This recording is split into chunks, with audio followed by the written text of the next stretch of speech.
My name is Aaron Kirk Douglas. I'm the author of Growing Up Twice, Shaping a Future by Reliving My Past.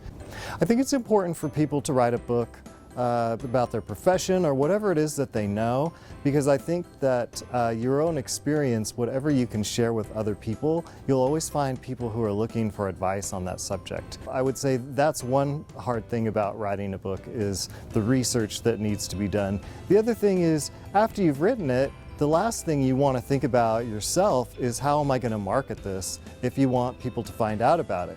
There is a company out there called the Books Factory, which can help you get your idea out there and help take some of that burden off of you when it comes to publicizing and marketing your book.